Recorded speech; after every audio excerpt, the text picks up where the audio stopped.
I used to think success had a price tag. Mine came in at $107,450, a brand new Tesla Model X, fully loaded, black with custom chrome. It was the most expensive apology I'd ever offered for something I couldn't name.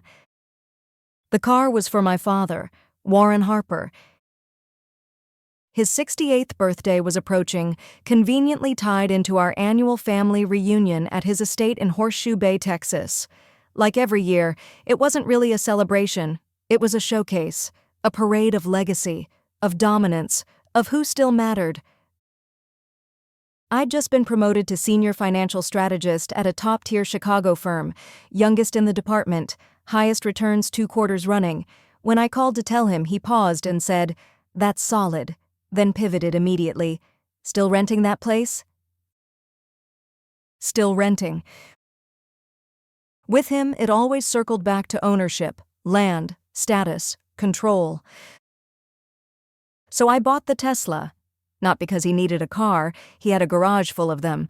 I bought it because I needed something louder than silence, a statement on wheels, a way to scream, "I'm here, I'm enough."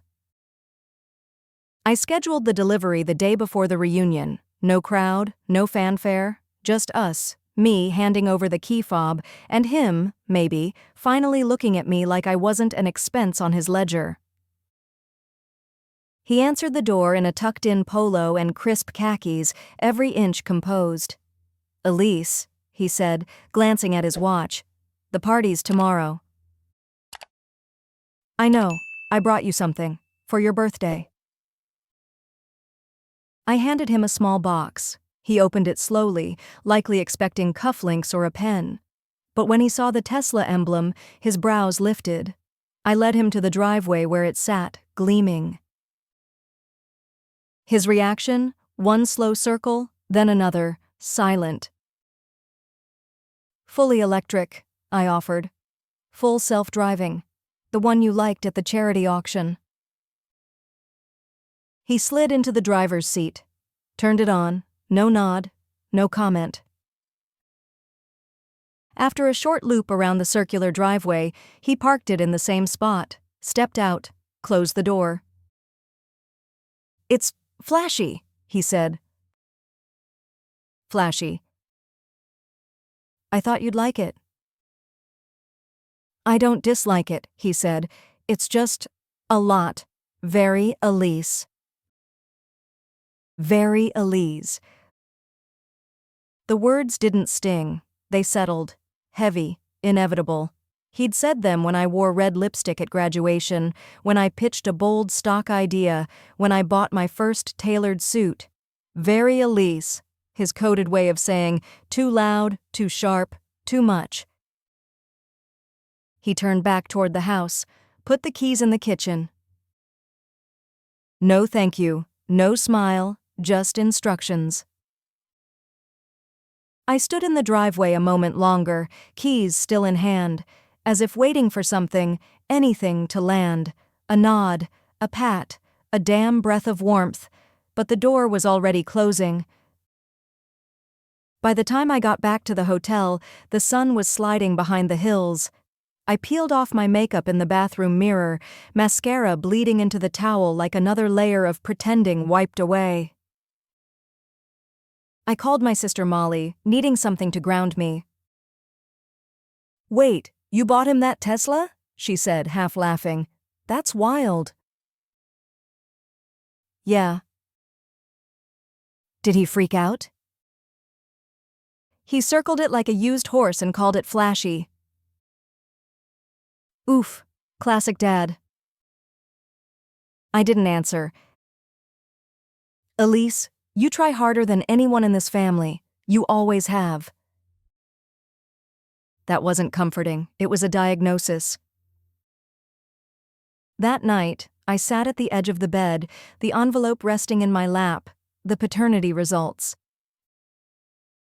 I'd ordered it 2 months ago after some ancestry test results didn't add up. Quietly, I'd gathered a few hairs from his hat during my last visit, enough for a lab to confirm what I feared. Warren Harper might not be my biological father. I hadn't opened the envelope. Couldn't. Not yet. But now, after today, after the Tesla, the insult, the Hollow House tour, maybe I didn't need his permission to know the truth. Maybe I just needed the courage to stop chasing a seat at a table that was never set for me. Tomorrow, if the dinner unfolds like it always does, if he smirks and pivots and I walk away with that familiar bruise of being overlooked, then I won't wait another second. I'll open it. And this time I'll let the truth speak for itself. The sun was already brutal when I pulled into the estate driveway, heat rising in waves off the pavement like the place itself was trying to sweat me out. Cars lined the long gravel loop, luxury imports with custom plates and generational pride. I parked farthest from the door, near the hedges, where my Tesla-shaped offering sat ignored like a forgotten centerpiece. Inside, the air was colder than it needed to be, not from the AC, but from the people. The Harper dining room hadn't changed in 20 years. Mahogany everything, oil portraits that smelled like inheritance, and a chandelier that looked like it belonged in a cathedral. They were already seated. My Aunt Cecilia, all bangles and Botox, glanced at her phone when I entered. Cousin David was cutting into a steak as if nothing significant was happening, like the annual Harper dinner was just any other meal, and not a silent competition scored by glances and toasts. Warren sat at the head, of course. My seat, if I could even call it mine, was beside the ficus. I slid in, nodded, folded my napkin. No one said hello. "Glad you could make it," Warren said eventually, without looking up from his plate. His tone was neutral, bored, like he'd just acknowledged the arrival of a mail carrier. "Wouldn't miss it," I said. I knew how this dinner worked. Eye contact was currency, silence was strategy, and whoever broke first lost. Cecilia launched into some story about her daughter's law school interview. David chimed in with crypto gains. I offered nothing, just sipped water, chewed politely, waited for my moment to fade into wallpaper. It happened every year. It was the Harper ritual. Pretend unity, perform excellence, erase vulnerability. There were no birthdays here, only status reports. Until Warren cleared his throat and tapped a knife against his glass. "I'd like to say something." The room quieted, forks stilled. "I want to thank you all for being here today, especially David, for the incredible work with the land trust, and of course Cecilia, for handling the gala planning last minute." He paused, smile tight. The Harper legacy isn't just about land or finance, it's about contribution, about proving, year after year, that we hold the line. He lifted his glass. "To family." "To family," the others echoed. I didn't raise mine. Not out of rebellion, just inertia. I hadn't contributed, I hadn't held the line, I'd simply shown up with a car that didn't matter. "Anything you'd like to add, Elise?" Warren asked suddenly, the way a professor might call on the student he knows didn't read the book. I could feel the weight of every eye pivot. "I'm just glad to be here," I said with a practiced smile. "And I brought something for you, yesterday." "Yes," he said. "Flashy."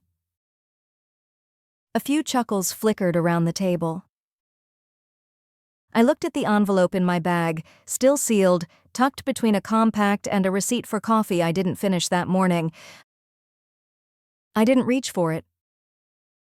Not yet. By morning, the house was already humming. Staff arrived at 7:30 sharp, 2 catering vans, 1 floral truck, and a private security detail Dad insisted on, just in case. Never mind that the guests were mostly blood relatives and business partners who owed him favors. I stayed in my guest room as long as I could, watching from the second-floor window as event staff in black polos and earpieces arranged tables, draped banners, adjusted speakers. The Harper estate transformed from family home into a branded experience. Every reunion, every birthday, every gathering, always a production. This wasn't about celebration, it was about presentation.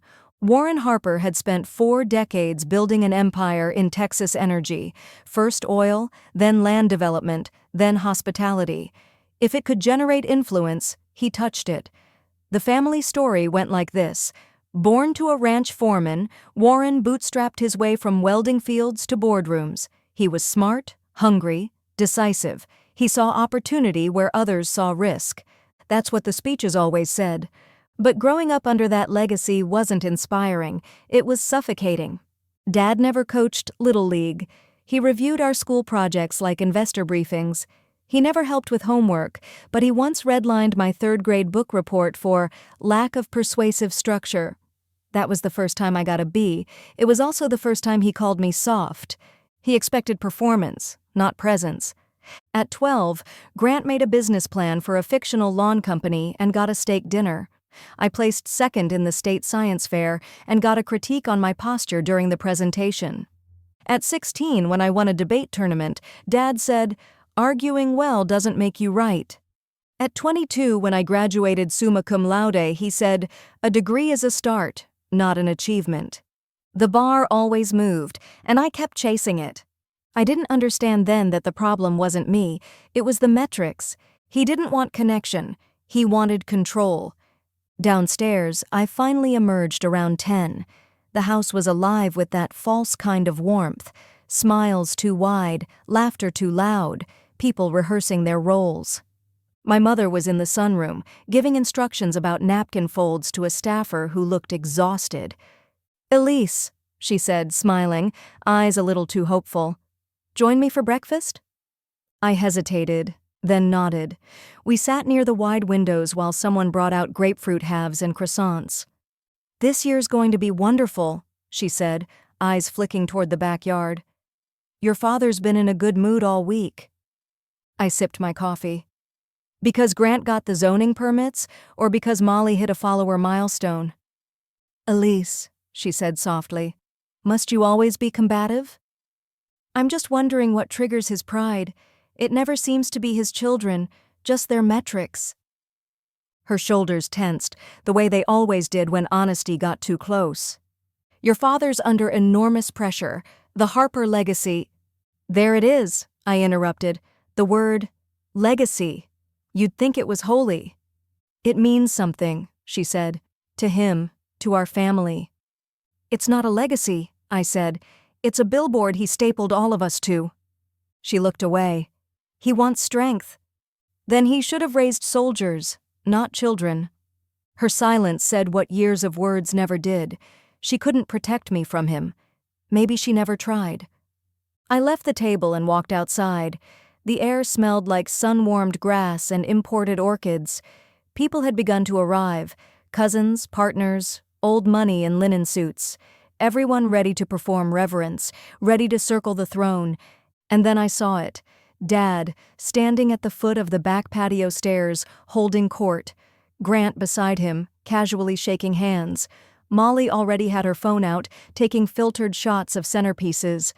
Dad was telling a story, something about a failed deal turned into a win. Everyone laughed on cue. He spotted me but didn't wave. Just a slight nod, as if I were a visiting accountant, not his daughter. "Elise!" came a voice from the side. "Uncle Travis. Looking sharp. How's Wall Street?" "It's Chicago," I corrected, smiling politely. "And it's strong. Volatile markets, but we're outperforming the index." Travis gave a respectful whistle. "Well, your dad always said you were a numbers shark. Bet that brain's worth more than any oil field." I laughed, but the praise didn't stick. Because I knew what Dad had said about me. Numbers shark? Number. He once told me I was a spreadsheet with heels.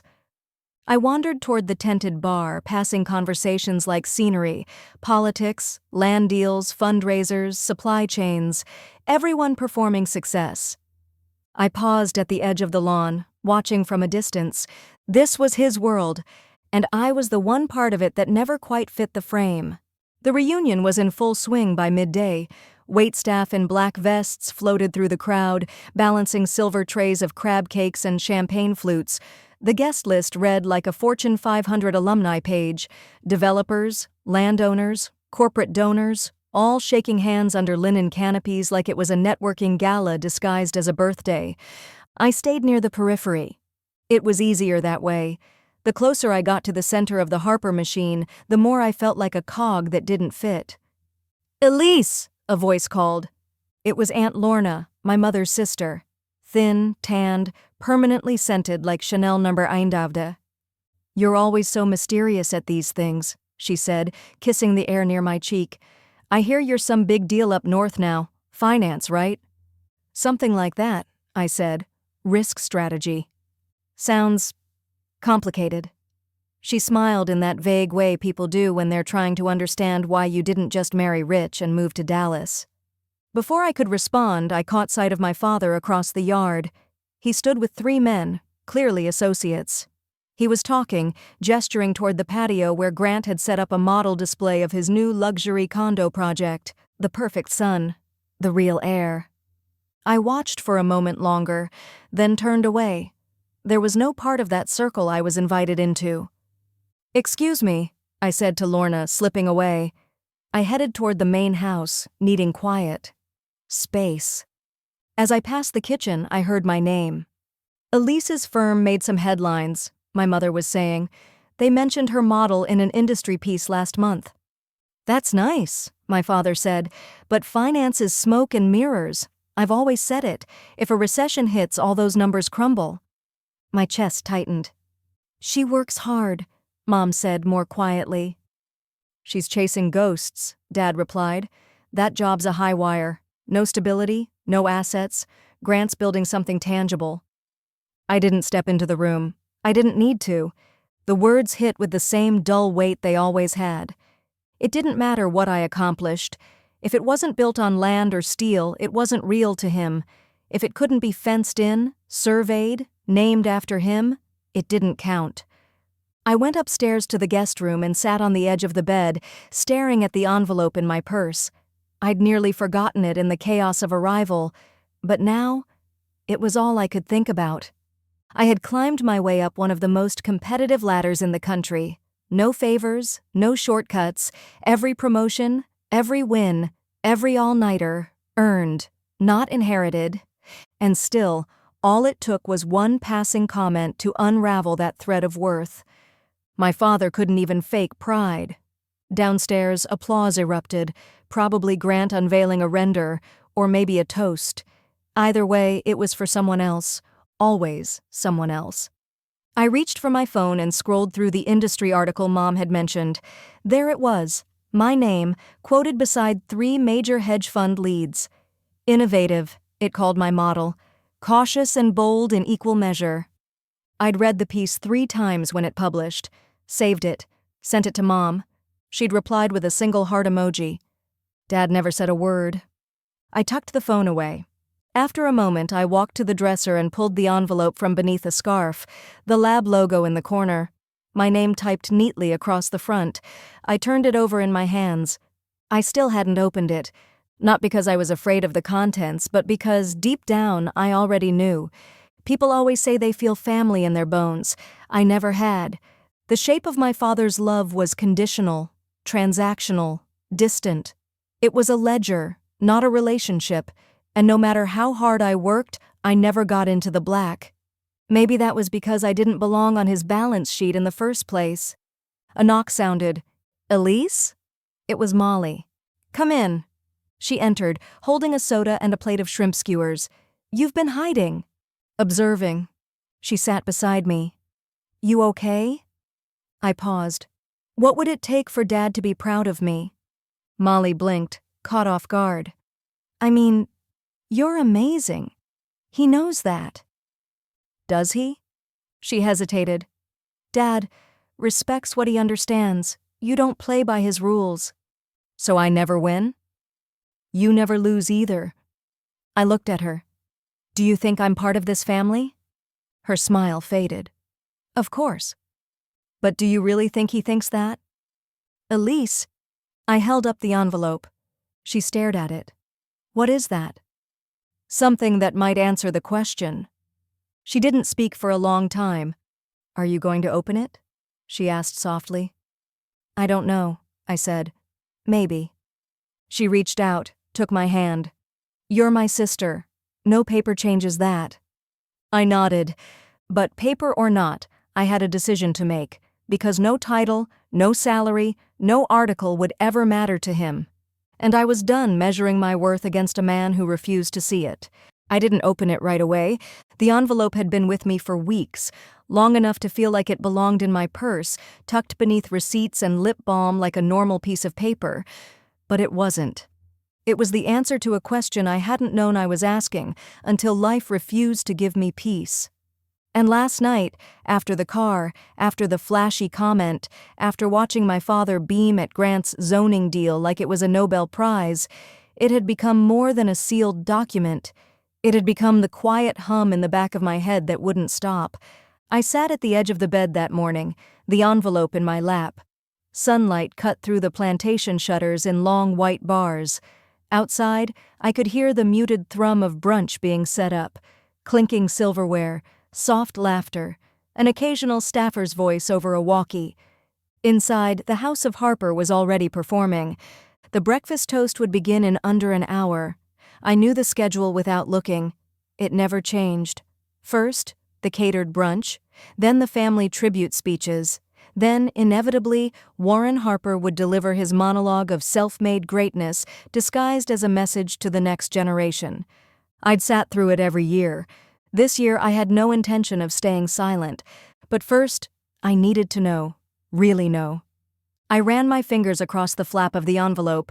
It was thick, crisp, with my name and date typed neatly across the front. The lab's logo in the upper left corner. Confidential results enclosed. I opened it. There was no drama to the page, no cinematic language or emotional framing, just the facts. Based on the DNA samples provided, no biological relationship was found between Warren Harper and Elise Harper. The words were quiet, cold, final, and they explained everything. I read them again, and then I felt it, not sadness, not shock, not fear, relief, because now I wasn't imagining it. I wasn't wrong, I wasn't weak. He hadn't treated me like I didn't belong because of anything I did. It was because, in his eyes, I never belonged at all. I folded the paper back into the envelope and placed it on the nightstand. I stood slowly and looked at myself in the mirror, just stood there, studying my face. For years I'd tried to trace his features onto mine, his jaw, his eyes, his expression. But now, I couldn't unsee the difference, and for the first time, I didn't want to. Downstairs, the tent was packed. Brunch was in full swing. Caterers weaved through the crowd, refilling flutes of Prosecco and replacing empty appetizer trays. A jazz trio played softly in the corner. It looked effortless, expensive, beautiful, fake. "Harper family, gather round," someone called. It was Molly, radiant and rehearsed, holding her phone with one hand while waving in the other. "We're about to do the birthday toast." I stepped into the tent, envelope in hand, and felt the subtle shift in temperature, the unspoken tension that always rippled when I entered a space where my presence wasn't fully expected. "Glad you could join us," Grant said, flashing a smile that didn't quite reach his eyes. Dad was already standing, champagne flute in hand, pale blue dress shirt, sleeves rolled with precision. He looked polished, powerful, exactly as he wanted to appear. "We're all here," he said, voice rising. "And that means a lot. This family means a lot."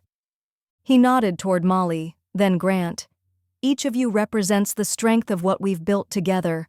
The Harper name isn't just a name, it's a mark of impact, of legacy." There it was again, that word, legacy. Always spoken like scripture, always weaponized as a reminder, play your part or stay out of frame. I didn't raise my glass. He didn't acknowledge me. I stepped forward, past a table of cousins and associates and old friends who smiled like everything was just fine. "Dad," I said. Every head turned. He looked at me surprised, not rattled. Warren Harper didn't rattle. "I have something for you," I said. "It's late, I guess, but maybe this is the right time." I held out the envelope. He didn't move to take it. "What is it?" he asked, tone clipped. "Something you've always known," I said evenly, "and something I needed to know for myself." He still didn't reach for it. I placed it gently on the table in front of him, right beside the champagne glass he'd raised to toast everyone else. "I used to think your approval was something I had to earn," I said, addressing him, but also everyone in that tent. "That if I worked hard enough, achieved enough, sacrificed enough, you'd see me." I took a breath. "But I understand now. You weren't withholding love. You just never had it to give. Not to me." Murmurs rippled. Chairs shifted. Molly stepped forward but stopped herself. "I thought not being enough was my fault," I said. "Turns out, it was your lie." I turned without waiting for a response. Behind me, the tent had gone silent. The envelope stayed on the table, unopened. But it didn't matter, because I had opened everything else. The tent emptied fast after I left. No formal dismissal, no second toast, just an unspoken wave of discomfort that swept through the guests like a change in wind direction. Laughter dimmed, voices hushed, plates were left half-eaten. By the time I circled the side of the house to enter through the front, most of the cars were already gone. Inside, the quiet was absolute. I kicked off my heels in the foyer and dropped my purse on the entry table. For the first time in years, I felt weightless, not happy, not satisfied, but unburdened, like a steel beam had finally been pulled off my spine. In the living room, my mother sat on the edge of the sofa, her hands neatly folded in her lap. She didn't look up when I entered. "I had a right to know," I said. Her voice was soft, almost brittle. "You always asked why he treated you differently. I never had a good answer." "But you knew," I said, stepping closer. "You've always known." She flinched, just slightly. "I told myself love would be enough, that he would come around, that, if I loved you hard enough, it would make up for it."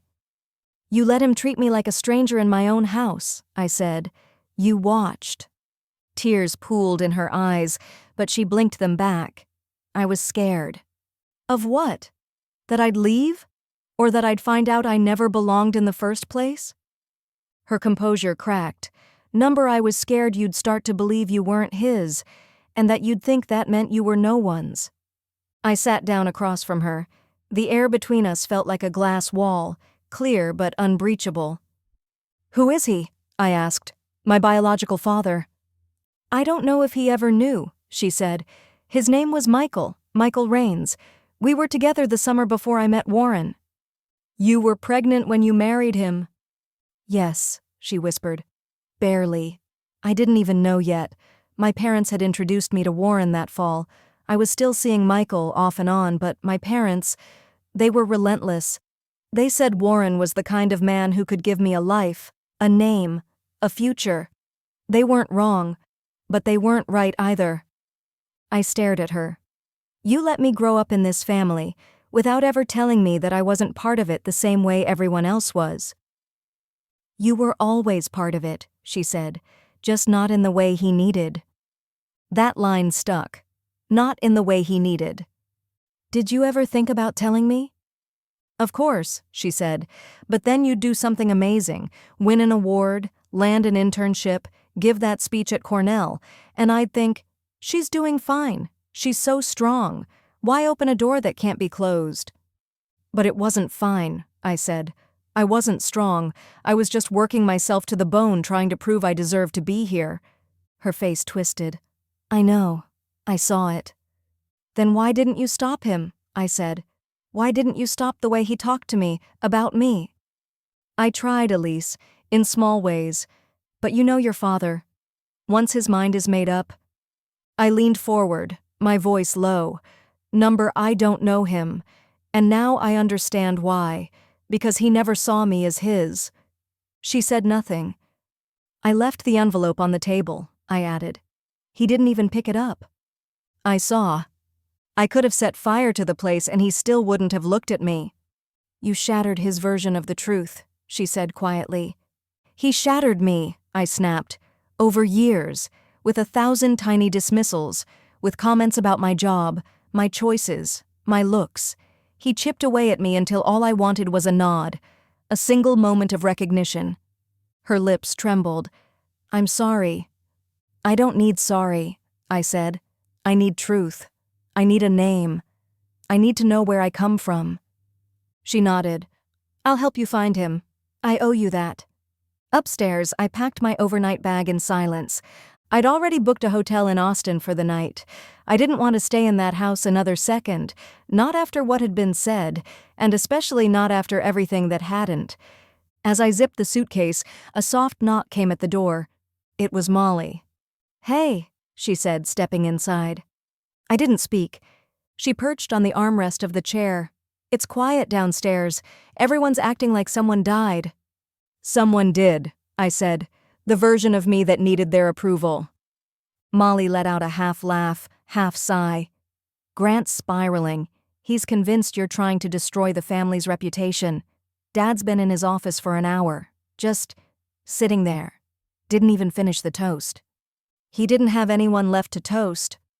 She looked at me. "You okay?" "I'm not broken, just awake." Molly reached over, placed something on the dresser. It was the envelope, still unopened. "I grabbed it before the staff could clear the table," she said. "Didn't think it should be left behind." I nodded. "Thank you." She stood. "You're still my sister, paper or not." "I know." She looked at me. "And Mom's not perfect, but she's trying. Maybe don't shut the door all the way." I paused. "We'll see." She left. And for the first time in my life, I wasn't staying where I wasn't seen. I was leaving on my own terms. I didn't expect him to follow me, but 20 minutes after I checked into the hotel in Austin, just 2 miles from the Harper estate, my phone lit up with a text from Grant. "We need to talk. Don't leave town yet."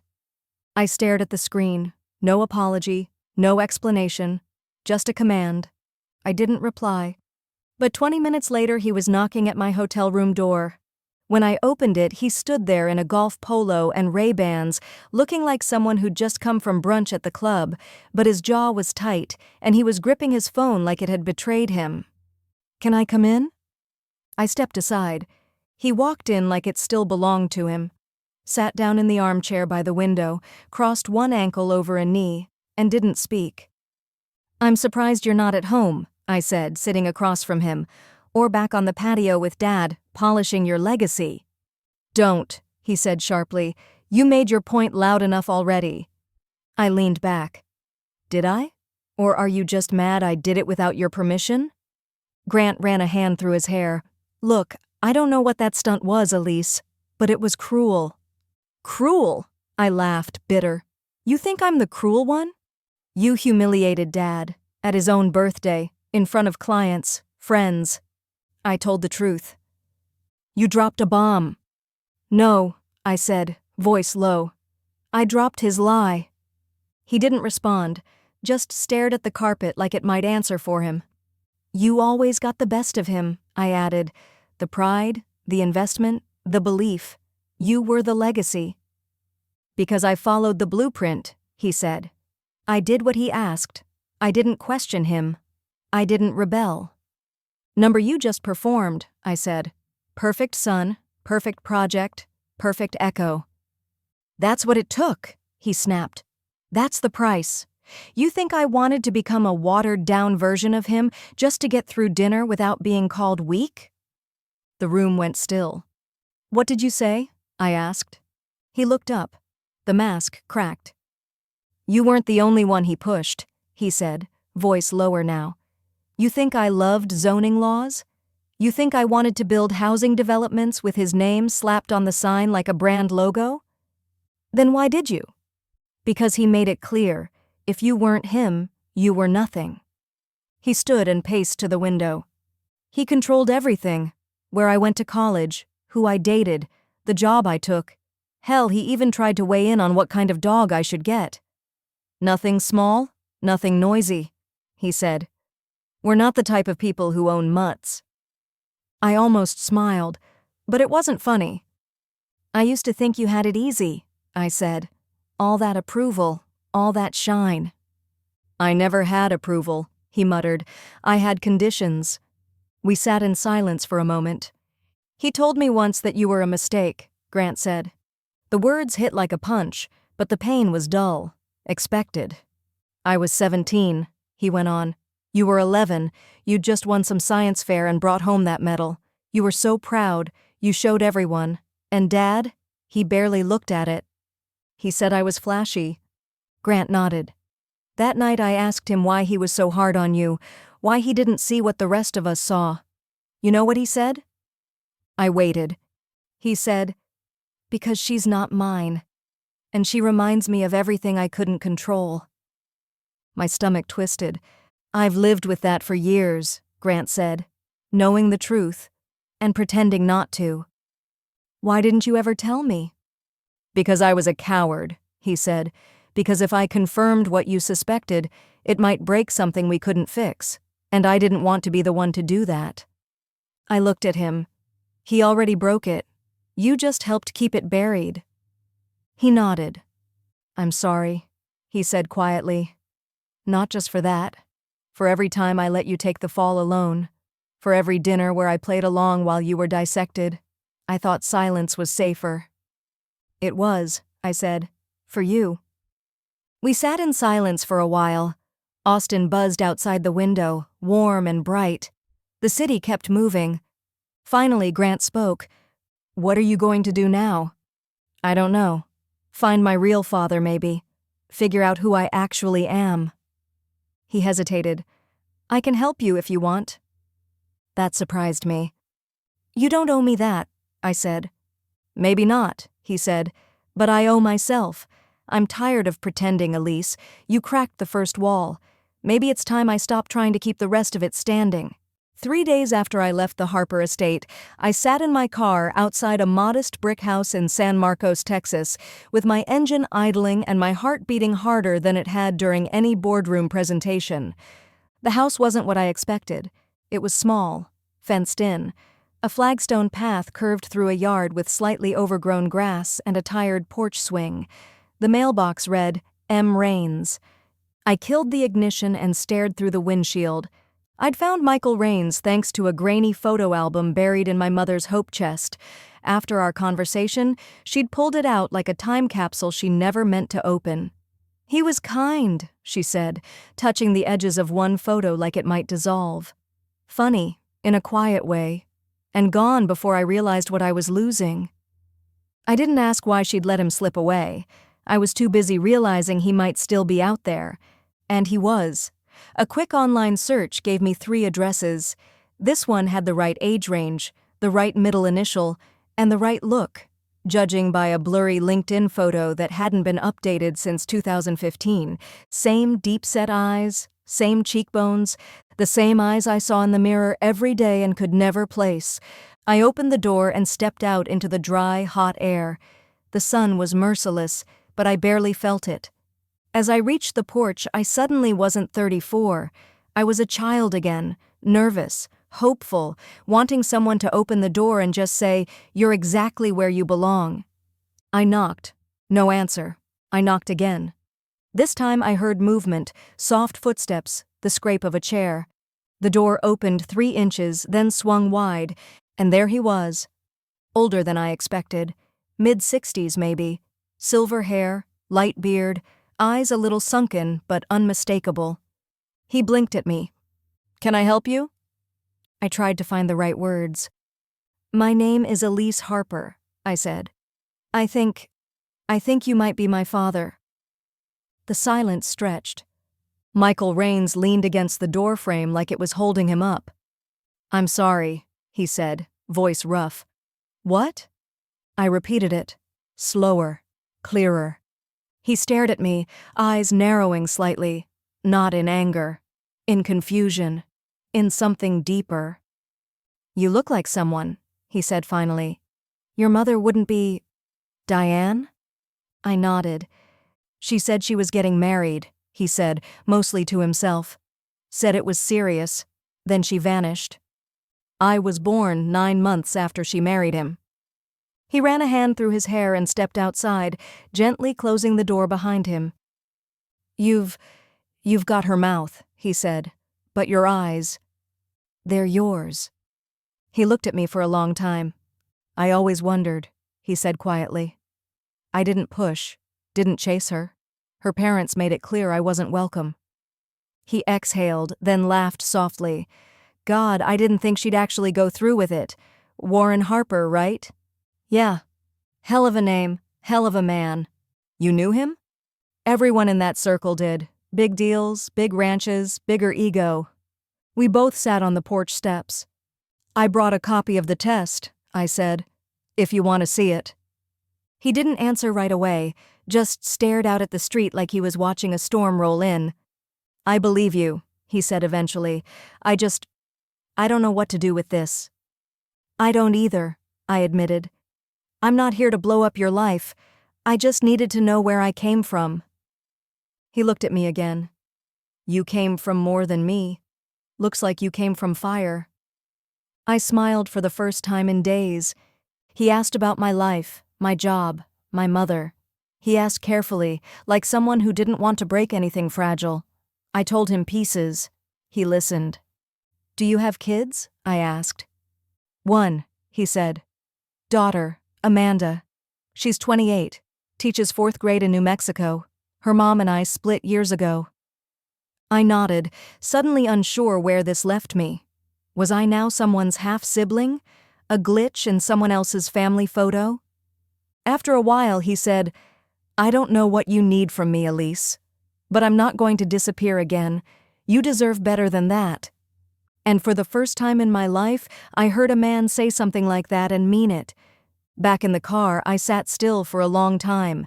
Michael didn't offer grand declarations. He didn't cry or beg or overwhelm. He just saw me. He listened. And that was more than Warren Harper had done in my entire life. My phone buzzed. A message from Grant. "How did it go?" I typed back, "Different eyes. Same blood. A better start." Then I turned off the phone, rolled down the windows, and drove back into the Texas heat with the weight of 100 unanswered questions finally starting to lift. I didn't go back to the Harper estate right away, but I couldn't avoid it forever. 3 days had passed since the brunch, since I laid the envelope on the table and walked out without waiting for a single person to stop me. The house had gone radio silent. No calls, no texts. Not from Dad, not from Mom. Not from anyone but Grant, who sent occasional one-liners that hinted at more than he was willing to say. Dad hasn't left the office. Mom's been walking on eggshells. He kept the envelope, didn't throw it out. And then finally, "You should come back. There's more that needs saying." So now I was back. Back in the driveway I'd once practiced bike rides on. Back to the porch I'd sat on every 4th of July. Back to the front door of a house where I was raised, but never fully received. The house looked the same. But something in the air had shifted, like whatever kept this place propped up, reputation, money, tradition, wasn't holding the walls as tight anymore. I rang the bell. I didn't knock. It was my mother who opened the door. Her face was drawn. Lighter makeup. No pearls. "Elise," she said. "I'm not here to fight," I replied. "I'm here to finish the part you never started." She stepped aside. "He's in the study." I walked through the house, each room hitting like a memory flash. The dining table where I was once scolded for interrupting, the stairway I used to race down on Christmas mornings, always half a step behind Grant, the hallway lined with plaques and certificates, none of mine. When I reached the study, I didn't knock. My father was at his desk, still as stone, back to the door. The envelope lay on the center blotter, opened now, the single sheet laid out in front of him like a verdict. He didn't turn around when he spoke. "You came back." "I didn't come back," I said. "I came through." He slowly turned his chair, face blank, but his eyes. There was something in them I hadn't seen before. Not anger, not authority, something closer to fear, not of me, but of everything unraveling. "I read it," he said, nodding toward the paper. "I see the facts, but I don't know what they're supposed to mean to me now." "They mean you treated your lie like a legacy," I said, "and you made me carry the weight of it." "You were never meant to carry anything," he said softly. You were supposed to benefit from the Harper name, from my work, from this family. I never had your name, I said. I had your cold shoulder and your unfinished sentences. I had your silence. He didn't respond. I used to think the silence was punishment, I added. Now I see. It was protection. For you. A muscle in his jaw jumped. I did what I thought was right. At the time. That's the problem, I said. You never asked if it was right for me. He leaned back. I took you in, raised you as my own. You raised me like an employee, evaluated me like a stock. He looked away. I spent my life trying to win something that was never even up for grabs, I said, and when I finally stopped chasing it, I realized you weren't proud of Grant because he was yours. You were proud of him because he played your game. And you wouldn't, he said. I couldn't, I replied, because I was never invited onto the field. I was the mistake you let Mom keep. His hands clenched on the armrests. I didn't ask to be born. I didn't ask for your name. I just asked to be seen, to be heard. He finally looked me in the eye. I'm sorry, he said. It was the first time I'd ever heard those two words from him, and yet they landed with less impact than I expected, because what they really meant was, I'm sorry I got caught. I'm not here for an apology, I said. I'm here to tell you I'm not staying in your shadow. I'm not competing with Grant. I'm not playing by rules I didn't agree to. I stepped forward, calm and clear. I've started the legal paperwork, I said, to drop the Harper name. He blinked. I'll be Elise Raines going forward, I continued.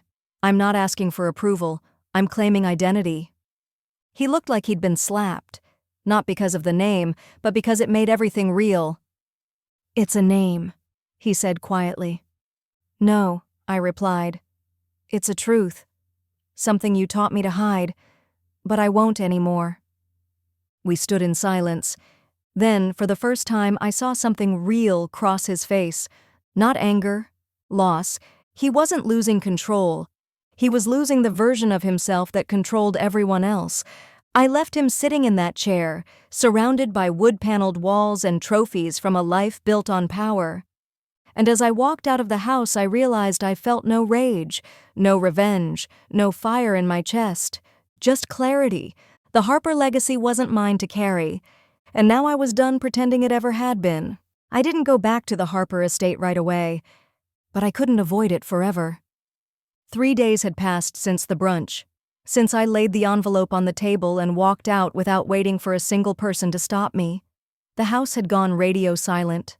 No calls, no texts, not from Dad, not from Mom, not from anyone but Grant, who sent occasional one-liners that hinted at more than he was willing to say. Dad hasn't left the office. Mom's been walking on eggshells. He kept the envelope, didn't throw it out. And then finally, you should come back. There's more that needs saying. So now I was back. Back in the driveway I'd once practiced bike rides on. Back to the porch I'd sat on every 4th of July. Back to the front door of a house where I was raised, but never fully received. The house looked the same. But something in the air had shifted. Like whatever kept this place propped up, reputation, money, tradition, wasn't holding the walls as tight anymore. I rang the bell. I didn't knock. It was my mother who opened the door. Her face was drawn, lighter makeup, no pearls. Elise, she said. I'm not here to fight, I replied. I'm here to finish the part you never started. She stepped aside. He's in the study. I walked through the house, each room hitting like a memory flash. The dining table where I was once scolded for interrupting, the stairway I used to race down on Christmas mornings, always half a step behind Grant, the hallway lined with plaques and certificates, none of mine. When I reached the study, I didn't knock. My father was at his desk, still as stone, back to the door. The envelope lay on the center blotter, opened now, the single sheet laid out in front of him like a verdict. He didn't turn around when he spoke. You came back. I didn't come back, I said. I came through. He slowly turned his chair, face blank, But his eyes, there was something in them I hadn't seen before. Not anger, not authority, something closer to fear, not of me, but of everything unraveling. I read it, he said, nodding toward the paper. I see the facts, but I don't know what they're supposed to mean to me now. They mean you treated your lie like a legacy, I said, and you made me carry the weight of it. You were never meant to carry anything, he said softly. You were supposed to benefit from the Harper name, from my work, from this family. I never had your name, I said. I had your cold shoulder and your unfinished sentences. I had your silence. He didn't respond. I used to think the silence was punishment, I added. Now I see. It was protection. For you. A muscle in his jaw jumped. I did what I thought was right. At the time. That's the problem, I said. You never asked if it was right for me. He leaned back. I took you in, raised you as my own. You raised me like an employee, evaluated me like a stock. He looked away. I spent my life trying to win something that was never even up for grabs, I said, and when I finally stopped chasing it, I realized you weren't proud of Grant because he was yours. You were proud of him because he played your game. And you wouldn't, he said. I couldn't, I replied, because I was never invited onto the field. I was the mistake you let Mom keep. His hands clenched on the armrests. I didn't ask to be born. I didn't ask for your name. I just asked to be seen, to be heard. He finally looked me in the eye. I'm sorry, he said. It was the first time I'd ever heard those two words from him, and yet they landed with less impact than I expected, because what they really meant was, I'm sorry I got caught. I'm not here for an apology, I said. I'm here to tell you I'm not staying in your shadow. I'm not competing with Grant. I'm not playing by rules I didn't agree to. I stepped forward, calm and clear. I've started the legal paperwork, I said, to drop the Harper name. He blinked. I'll be Elise Raines going forward, I continued. I'm not asking for approval. I'm claiming identity. He looked like he'd been slapped, not because of the name, but because it made everything real. It's a name, he said quietly. No, I replied. It's a truth. Something you taught me to hide, but I won't anymore. We stood in silence. Then, for the first time, I saw something real cross his face. Not anger, loss. He wasn't losing control. He was losing the version of himself that controlled everyone else. I left him sitting in that chair, surrounded by wood-paneled walls and trophies from a life built on power. And as I walked out of the house, I realized I felt no rage, no revenge, no fire in my chest. Just clarity. The Harper legacy wasn't mine to carry. And now I was done pretending it ever had been. It took me a week to write the message. Not because I didn't know what to say, but because I didn't know what would be too much, too little, too soon. Her name was Amanda Raines, 28, teacher, Southwest Elementary School, Santa Fe, New Mexico. Public records filled in the rest, a Pinterest board full of colorful classroom ideas, an Instagram account with dogs and hikes, and a Facebook profile that hadn't been updated in over a year. She looked happy. There was no sign that her life was missing anything, least of all a sister she'd never been told about. Still, I sent the message. Subject, this might be unexpected. Hi Amanda, my name is Elise. I believe we may be half-sisters. I recently discovered that Michael Raines, your father, is also mine. I understand this is a lot. I don't expect anything from you, but I wanted to say hello. If you'd ever like to talk, I'm open. Elise Raines. I hit send, then closed the laptop and stared at the wall for 20 minutes. She didn't respond that day, or the next. But on the third day, I got an email back. Subject, Re. This might be unexpected. Elise, thank you for reaching out. You're right, it's unexpected, but I'd be lying if I said I wasn't curious. My dad mentioned you, sort of. He said he met someone recently who changed everything. I guess that was you? I'm not sure where to start either, but how about a phone call? Amanda, we spoke that Saturday. Her voice was softer than I expected. calm but warm. She sounded like someone who handled children all day and didn't mind when adults acted like them. "I read your message 3 times before answering," she said. "It felt like opening a book in the middle of the story." I know the feeling. She asked how I found her. I told her the truth, that it started with a DNA test and ended with an unlocked photo album. That I wasn't trying to disrupt her world, just understand my own. "I think," she said gently, "it might be our world now." There was a pause. "That doesn't scare you?" I asked. "It does," she said, "but so does ignoring it." 2 weeks later, Amanda flew to Chicago. I met her at O'Hare, nervously straightening my jacket a dozen times before spotting her in the crowd. She waved first. We stood awkwardly for a second before she said, "Okay, this is weird." And then we laughed. Over dinner, we talked like old classmates reunited, not because of memories, but because of shared DNA. We didn't have childhood stories to compare, no remember-whens, just space to fill. "So," she said, pushing aside her plate, "what's your story?" I gave her the short version. Born into a family I never quite belonged to, climbed my way into a career to prove I was worth something, found out I was chasing someone else's finish line. She nodded slowly. "I always knew Dad had a past," she said, "but he's not a dramatic guy. He never gave off the secret family vibe." "I don't think he kept it from you. I think he kept it from himself. Until he couldn't." Amanda stirred her drink. "He hasn't said much, but when he told me about you, he looked relieved." Relieved? Like something heavy had finally been put down. Later that night, back at my apartment, Amanda stood in front of a bookshelf filled with photo frames and old awards. "You're accomplished," she said. "I feel like I should have been tracking your TED Talk or something." I smiled. Most of my life was spent trying to prove I deserved the name I had. She turned. "And now?"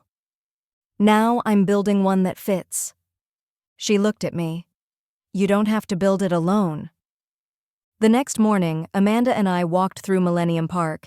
The sky was clear, the lake breeze sharp. People jogged past, couples walked hand in hand. It felt ordinary, real.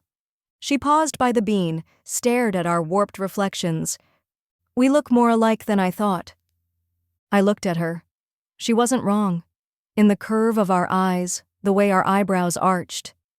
"Does it feel like you lost something?" she asked. "No," I said. "It feels like I finally found something, and maybe that thing was you."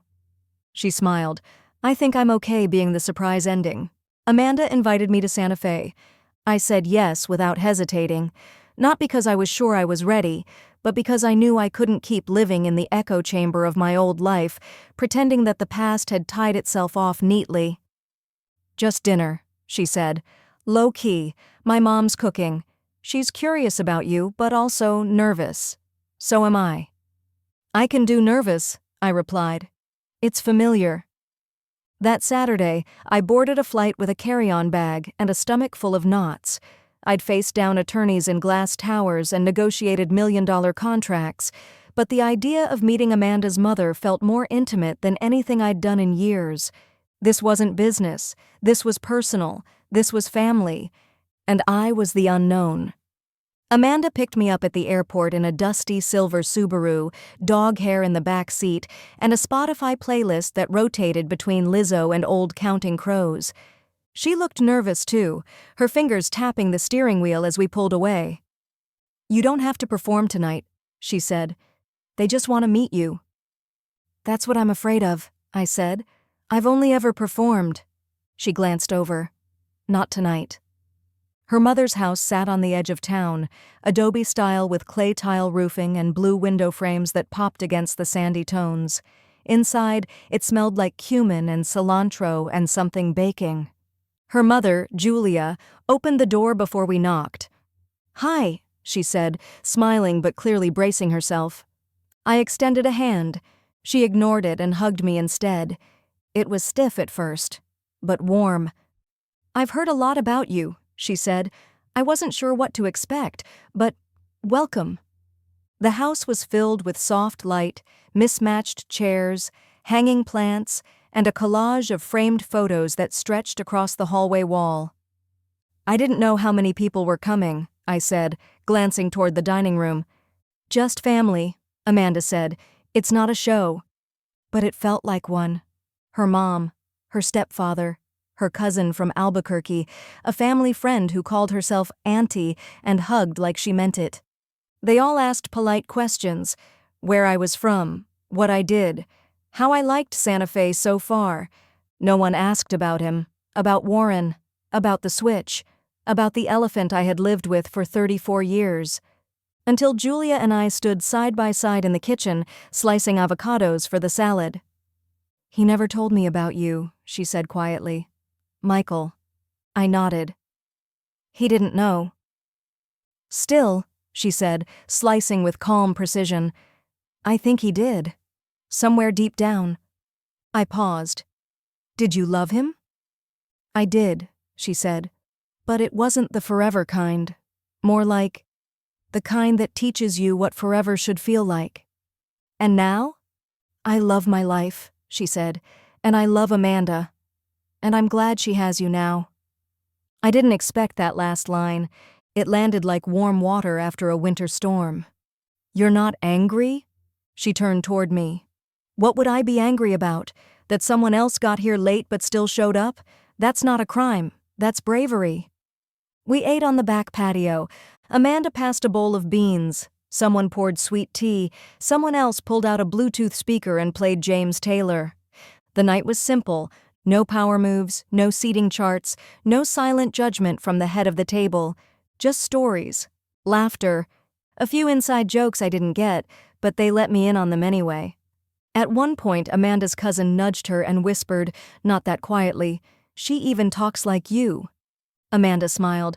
"We're built from the same pieces." I felt my throat tighten, because I'd never been allowed to feel that. Not at home, not with Molly and Grant, not under Warren's rule. I was always the one who talked different, acted different, thought different. Here I was just included by people who shared my name, but didn't expect me to earn it. After dinner, Amanda and I sat on the steps in front of the house, sipping leftover wine and watching the stars. "That wasn't so bad, right?" she said. "I've never had dinner like that," I replied. "No?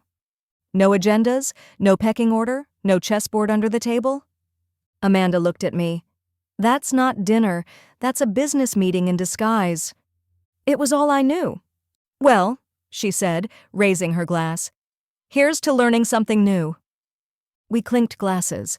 The wind picked up slightly, cool and dry, sweeping through the desert like an invisible hand brushing clean a page. "You know," Amanda said after a while, "you don't have to choose between us and them, but you do get to choose how close you stand to each one." I nodded. I'm learning where the warmth is. I didn't expect to hear from him again, not after the letter, not after I changed my name, not after I walked out of the house with my shoulders square and my past trailing behind like smoke from a fire already burned out. But the past doesn't disappear just because you stopped looking at it. Sometimes it knocks, hard. It was a Tuesday morning. I had just logged into a Zoom call when my phone buzzed. Unknown number, Austin, Texas. I ignored it. It buzzed again. Voicemail. Then a text. "You need to hear this. Grant." I blinked at the screen. The last time we spoke, he'd sent a photo of the old family bookshelf, emptied, rearranged.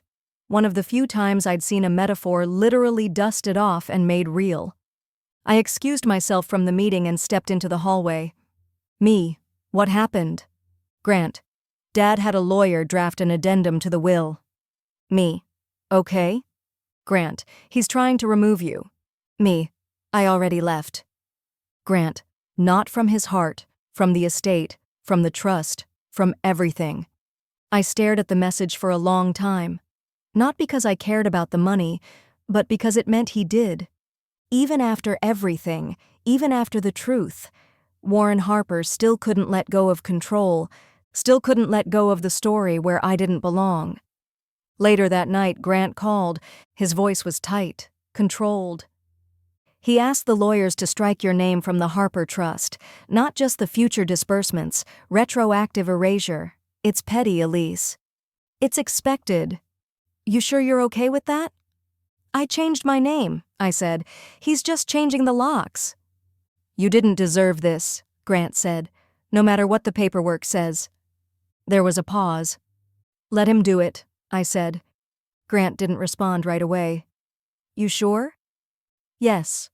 Because if he needs that power to feel whole, then he's emptier than I thought. 2 days later I got the letter, thick white stock, black serif font, a formal tone that tried to sound neutral but couldn't mask the intent. The Harper Family Trust has been updated to reflect its current heirs. As of the date of this letter, Elise Raines is no longer included as a named beneficiary or successor trustee. They didn't use the phrase illegitimate, but they didn't have to. It was written in the spaces between the lines. I placed the letter in a drawer, not out of shame, but because it no longer defined me. Let them scrub the name. Let them edit the narrative. I had rewritten it already. Amanda called later that week. Her voice was bright, but I could hear the undercurrent. Grant told me about the trust. I laughed lightly. News travels fast in this family I didn't ask for. I just wanted to say, she said, I know what it's like to be left out of something that was never yours to begin with. I paused. Do you? My mom's family, she said. They're conservative. Didn't approve of my dad. When I was younger, they made it clear I wasn't fully one of them. That must have hurt. It did, she said. But it also taught me that sometimes you build your own circle, and sometimes that circle ends up warmer than the one you were born into. That weekend, I walked through the neighborhood near my apartment. It was early fall, Chicago's kindest season, maple trees just starting to change, kids playing hopscotch on chalk-covered sidewalks. I watched 2 little girls argue over sidewalk space. One drew a big lopsided heart, the other stomped her foot, annoyed she didn't get to color it in. Then one of them laughed, handed her the chalk, and stepped back to make room. I thought about the estate, the letter, the trimmed-down trust, and I realized I wasn't angry, I wasn't bitter, I wasn't anything really, because I wasn't in it anymore. Back home, I dug through an old storage bin in my closet until I found what I was looking for, a framed photo from college. Me, sitting on a stone bench under a tree, sunlight on my shoulders, no makeup, just joy. Before the promotions, before the name change fights, before I tried to become what Warren Harper never asked for but demanded anyway. I placed the photo on the shelf. Then I added a new one. Me and Amanda in Santa Fe, wind in our hair, grinning. Old roots, new branches. Thanksgiving came faster than I expected. Chicago had already turned gray, the wind biting through layers by mid-November. I spent the early part of the month dodging invitations, friends' friendsgivings, co-workers' polite pity offers, even a soft ask from Grant. We're doing something small at Mom's, no pressure. I ignored that one. Not because I was angry at him, but because I didn't want to sit in a room where silence filled the seats left by truth. I booked a ticket to Santa Fe instead. When I arrived, Amanda met me at the airport with a wool coat and a cup of coffee. No dog hair in the back seat today, she said proudly. I laughed. You're growing. She handed me the drink. Your family. I had to pretend to be an adult. Julia's home was warm, filled with spices and laughter and none of the quiet judgment that used to hang in the Harper house like dust. Amanda's boyfriend, Luis, was there. So was her stepdad, a gentleman named Robert who made pies from scratch and asked if I wanted to help cut the crust. I haven't touched dough since 7th grade home ec, I warned. He handed me the cutter anyway. No pressure, he said. We believe in imperfect pies. Dinner was loud. There were stories and overlapping conversations, side dishes passed both ways, and 2 dogs circling the table like fuzzy sharks.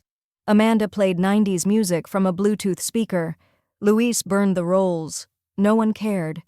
At one point, Julia raised her glass and said, "To chosen family, the ones who show up even when it's messy." Everyone clinked. Even me. Especially me. After dinner, Amanda and I sat outside under string lights, wrapped in blankets, sipping cider. I don't think I realized how starved I was, I said. For food? She teased. For this, I said. For a family that sees me without trying to fix me. She nodded. You know, I always thought family meant the people who raised you, who were there from the beginning. And now? Now I think it means the people who stay, who choose you, over and over. I exhaled slowly. Then you're stuck with me. She smiled. Best surprise I've ever had. Back in Chicago a few days later, I hosted dinner for the first time in my own apartment. Small, casual, 2 friends from work, my downstairs neighbor, and a new colleague who'd just moved to the city and didn't know anyone yet. I cooked too much, burned the green beans, dropped a wine glass. But we laughed, ate dessert from the container, talked until 1 a.m. When they left, I stood at the sink, looking out over the quiet street below, and realized this was family too. Not because of DNA, because of kindness, presence, willingness. The Harper estate could keep its bloodline. I was building something else. That week I got another letter. This one wasn't from Warren. It was from Molly. Elise, I've been quiet because I haven't known what to say. I think about you every day. You were always the brave one, the one who said the hard things when no one else could. I admired that about you when we were kids. I was just too scared to say so out loud. I'm not picking a side. I just want to say, I miss you. And I hope one day we can sit in the same room again, and it won't feel like choosing between past and present. Love, M. I folded the letter carefully and placed it next to Amanda's first message. They didn't cancel each other out. They just marked 2 sides of the same truth. Family is complicated, but love isn't. The next morning, I emailed Molly. I miss you too. Let's build something new. No ghosts, no rules, just sisters. I never thought I'd step into that house again, but life has a way of circling back, not to drag you down, but to prove how much you've grown. It started with a text from Grant. Dad's downsizing, selling the house. We're clearing things out next weekend. If there's anything you want, you should come now. I stared at the message for a long time. The Harper estate wasn't just a house. It was a symbol, a fortress of expectations and silence, a place where I was raised, but never quite allowed to exist fully. I didn't want anything from it, but I needed to go. Not for revenge, not even for memories, for peace. When I pulled into the driveway that Saturday, the yard looked smaller, the hedges trimmed down, the flowers gone. The house itself was still immaculate, but the energy was different, emptier, like the air had been let out. Grant met me at the door. He looked tired but lighter than before. No one else is here, he said. Mom's in Florida. Dad's staying with a friend until the closing. A friend? Grant raised a brow. Not a romantic one, just someone who doesn't ask questions. I smiled faintly. Sounds about right. We walked through the house together. The echo of our footsteps in the foyer sounded louder than it used to. The furniture was half covered, the walls bare where portraits once hung. In the living room, I spotted a framed photo on the floor, one of the few still out. It was the 3 of us, Grant, Molly, and me. I was maybe 13, smiling, sort of. Grant had his arm around my shoulder, like he was trying to hold the whole family together. I picked it up. I forgot this existed, I said. I didn't, he replied. It's the only one where Dad wasn't in the frame. I took the picture with me. Upstairs, I wandered into my old bedroom. The lilac walls had been painted beige. My bookshelf was empty, but the outline of my old posters still showed faintly beneath the paint, like a ghost no one quite erased. I opened the closet, half expecting to find dusty boxes or forgotten trophies. Instead, there was a single shoebox on the top shelf. I pulled it down, sat on the floor, and opened it. Inside, an old notebook, a broken locket, and a stack of letters I'd written as a teenager. Letters I never sent, mostly angry, sometimes sad, all addressed to Dad. Did you know these were here? I asked Grant, holding one up. He shook his head. Number. But I'm not surprised. He kept them, I said softly. Maybe he wasn't as good at forgetting as he pretended to be? Later, as I stood in the hallway, I looked at the spot where the family crest used to hang, a polished bronze plate with the Harper name etched in bold serif font. The wall was bare now, just 4 holes and a bit of discoloration. I turned to Grant. "I don't hate him," I said. "I thought I would. For years. But what I really feel is sad. For all the love he never learned how to give." Grant nodded. "You gave it anyway." He walked over, pulled something from his pocket, and held it out. It was a key. "To the storage unit," he said. "Dad put all the legal files, old tax boxes, some things from Granddad, and a few from when you were little." "I don't need anything." "I know," he said, "but if you ever want to know more, the door's open." I took the key, more out of respect than desire. Then I turned and walked through the house one final time. Not to collect, just to release. That night, I stopped by the old city park where we used to have Harper family picnics. The playground was newer now, the benches painted blue instead of green, but the old oak tree near the back still stood, its bark carved with initials and childhood secrets. I sat under it and pulled out the photo from earlier, the one of us kids. I looked at my younger self, shoulders square, smile uncertain, eyes hopeful. Then I tore the photo gently, separating myself from the others, not out of spite, but because I deserved to stand on my own now. I placed the torn half in my purse and left the rest in the roots of the tree. Buried, not hidden. Released, not discarded. A week later, I got an email from Warren. Just a few lines. "Elise, I hear you came by the house. Thank you for not burning it down. I meant what I said in the letter. I don't know how to do better, but I want you to know. I see you now. If you ever want to talk, I'm here. If not, I understand. WH." I didn't reply. Not out of anger, but because I didn't need to. I had said everything I needed to say, and sometimes silence is not avoidance, it's completion.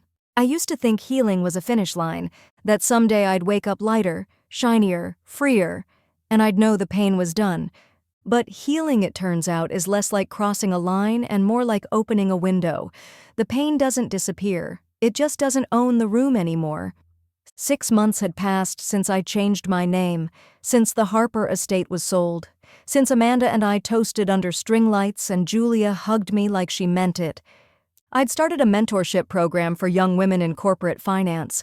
It wasn't flashy, just monthly workshops, weekly coffee chats, open inbox hours where they could vent or strategize without being told to smile more or tone it down. I called it The Table We Build, because I knew what it was like to be left out of the room. And now I was done waiting to be invited in. One afternoon, I sat across from a 24-year-old analyst named Brianna, first-generation college graduate, bright, sharp, already drowning. "I just keep thinking I'm not cut out for this," she said. "Like if I speak up too much, I'll get labeled. If I stay quiet, I'll get passed over. It's like I can't win." I smiled gently. "That's not failure," I said. "That's the system working exactly as it was built. Your power isn't in beating it, it's in refusing to shrink for it." She blinked, then nodded slowly. That night she sent me a thank you email. "You're the first person who made me feel like I wasn't broken for wanting more." I cried quietly in my kitchen after reading that. Not because I was sad, because that was the woman I'd needed when I was 24. Amanda and I still talked weekly. Sometimes we talked about big things, legacy, loss, identity. Sometimes we just sent memes. She was visiting in the spring. We were planning a joint trip with Julia to the coast. No itinerary, just books, wine, and ocean air. "I think we earned a soft life chapter," Amanda had said. She was right. Molly wrote again. This time she sent a photo. It was us, age 7 and 9, sitting in the backyard, arms looped, cheeks sunburned. She'd found it in a box labeled Camp Harper 1999. Her message said, "Let's be those girls again, the ones who didn't know they'd have to grow up so fast." I sent back, "I'm not her anymore, but I'd love to meet the women we became.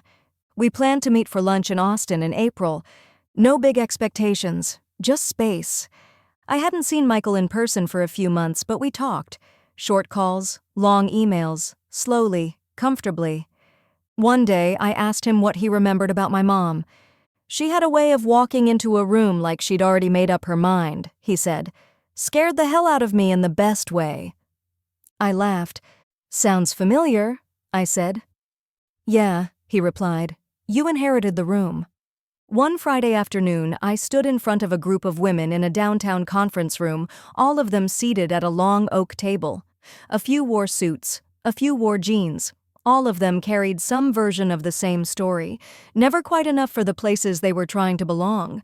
I opened with this. Let me tell you what I've learned the hard way. Sometimes the people who raised you didn't know how to love without conditions, and sometimes the systems we rise through are built to shrink us. But here's what no one tells you. You're still allowed to choose yourself anyway. One woman nodded. Another teared up. A third pulled out her phone and typed furiously. That moment didn't feel like a performance. It felt like a mirror. Later that night, I stood on my balcony, city lights stretching in every direction.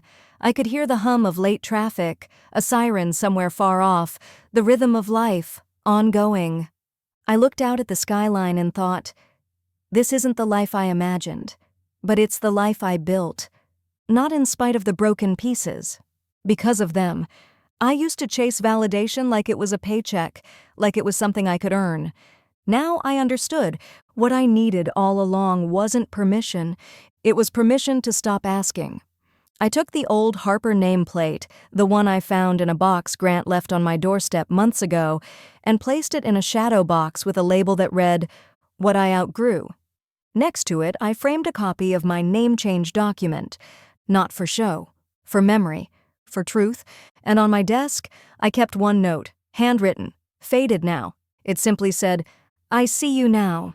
I didn't need Warren's words to feel whole, but I kept it because it reminded me what I'd survived, what I had become, a woman who didn't beg to be chosen, a woman who chose herself.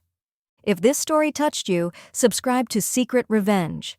Because some revenge needs no knives, no screaming, just one spotlight, one shining nameplate, and someone they once dismissed, rising, brilliant and unshaken. See you in the next story.